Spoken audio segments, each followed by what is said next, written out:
YouTube, this is Captain Machine, back for a review. I would say another review, but I think I've only ever done one, and that was a mammoth one about Call of Cthulhu, although thinking back I'm not quite sure anymore. Right, I have promised a review, people have asked me for one, and I'm pretty much obliged to do one, so today I'm going to do, there you go, Dark Heresy, which, as you may or may not be aware, is the Warhammer 40,000 role-playing game. Now, the Warhammer role-playing game itself came out 1 year after the actual tabletop game came out, as a exercise not only allowing you to role-play in it, because after all the people that wrote the war game were role-players, but also willed to play them. And then Rogue Trader came out after that, and that was kind of like a pseudo. It was more wargaming than anything else, but it also had some role-playing element in it, so you could role-play in it. So some people have been role-playing in the Warhammer 40,000 universe, or 40k for short, for quite some time. Now, for the rest of us, the imaginative lot, we've had to make do without, until last year, I believe. They did announce this was coming out. Now, first I was very excited, then they announced what was going on, I was no longer excited about it. And in all fairness, it's had to grow on me. After I've read the finished product, I'm quite happy with what I've got, what I see. But I'll tell you how I come to that conclusion in a minute. Right, basically, in Dark Heresy, you do not play soldiers of the Imperium, you don't play Space Marines, you don't play, I don't know, Titan crew or anything like that. You play acolytes of an Inquisitor. Not an Inquisitor, but an acolyte. In fact, even at the highest rank in this game, you'll never actually get to be an Inquisitor. Inquisitors are like 1 in a billion people. And you, unfortunately, despite how important your character thinks it is not one of them. You are an acolyte, and you are basically the man on the ground. Because the Inquisitor, being as powerful as he is and important as he is, can't be everywhere at once. And he leaves that role up to what he calls his acolytes, which is what you play. So you play a team of acolytes, or singular if you play it by yourself. And you go around, you investigate things, and basically you get paid to do it by the Inquisition, and there are awards for doing it and promotions, etc, etc. Right, let's talk about the system. There was some debate whether or not the career system that Warhammer employs would actually suit 40,000, and in all fairness I didn't think it would, which is good because I didn't use it. They used a different system.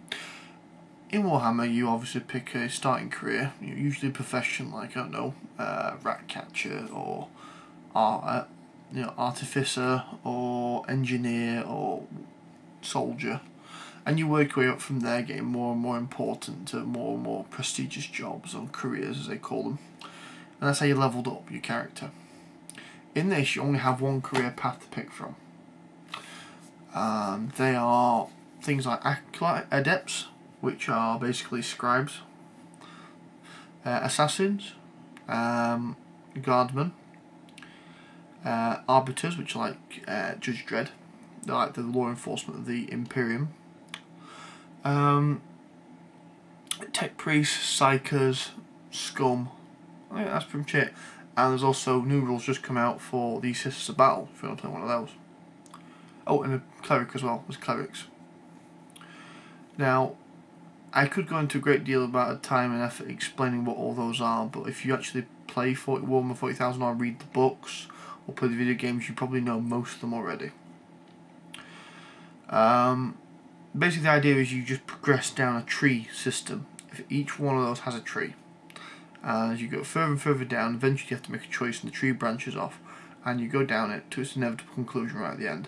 And as you go down, you get access to more and more skills, and more stat increases, and more talents.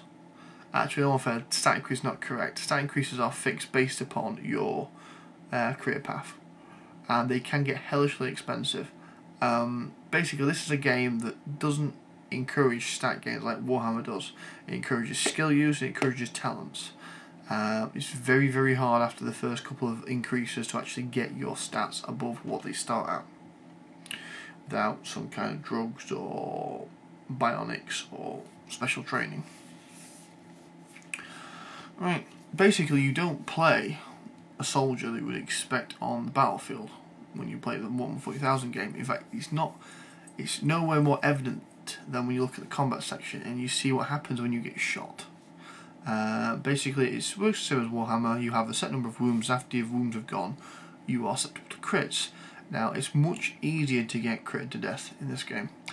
It also suffers from a rule whereby if you're injured to a certain degree based upon your toughness level, you are considered to be heavily wounded. Now, heavily wounded in the old Warhammer just meant it took longer to get healed.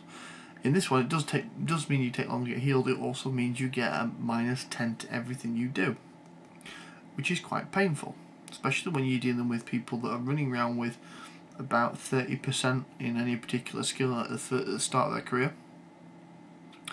Now, it's going to be very hard to sell the whole concept of progressive injuries to role players, because we're used to the D&D model, which is you operate at full efficiency up until the point where you hit 0 and you die. And I can see why people would scoff at moving away from that. And in all fairness, you don't have to use that particular injury rule if you don't want to. Well, my GM does, who was running this. I personally ran it once and couldn't get my head around it, but again, I hadn't probably read it properly. My friend who's running the game at the moment tells me, Neil, think of it like it's Cthulhu in space. And I went, I don't get it, I don't see the analogy. And he went, basically, you are investigators, yeah, fair enough, and you're solving mysteries, yeah, okay, I can see where the two comparisons come from.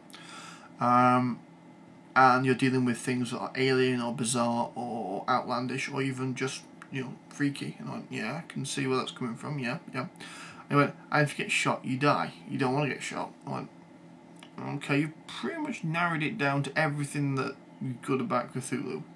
Or, well, not good about Cthulhu, but everything is in Cthulhu. So I agree with him, actually.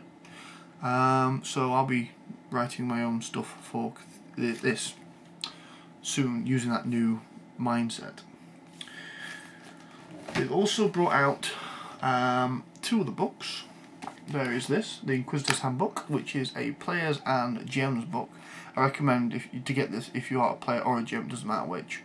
Players get some great options on here on how to advance your character, also how to start your character and give you background options, and you also get access to a whole host of weapons and armour and equipment. GMs also get access to the weapons, armour, equipment to arm the bad guys with, but they also get access to information on what acolytes actually do in their spare time, and what organisations are currently around the galaxy at the moment and what they're up to and things, how to portray them. All in all, both of these books are amazing. This is actually better in my opinion than the core rule book, purely because it fleshes it out more. It's quite a thick book, there you go, and it's £30, so that's about $60 American. It's quite expensive for a paperback, but it's not too bad. All in all, I would give it, say, 9 out of 10 if I'm going to use an arbitrary point system. I highly recommend you get it. You don't need the Inquisitor's Handbook. You can just run off the core rule book. If you do want to get more in depth to it, then buy the Inquisitor's Handbook. So there's another book. It's called Purged and Unclean, which is a trilogy of adventures. And unfortunately, my gym is running it, so I'll not be buying it until he's finished running it, at which point I'll pick it up and run it for my friends. But all in all, it's great. Pick it up, play it, enjoy it. The only people I would say that wouldn't enjoy this are people that wanted to go really, really gun-ho. You can do that, but it's very dangerous in that game. I suppose with a bit of tweaking, the rules would allow it. Also, if you don't like Warhammer as a system, not a setting, a system, then you're not going to enjoy Dark Heresy because it's pretty much a carbon copy. Right, okay, well that's one of my reviews out of the way. I've got plenty more to come down the pipeline. I'll see you later, and bye bye.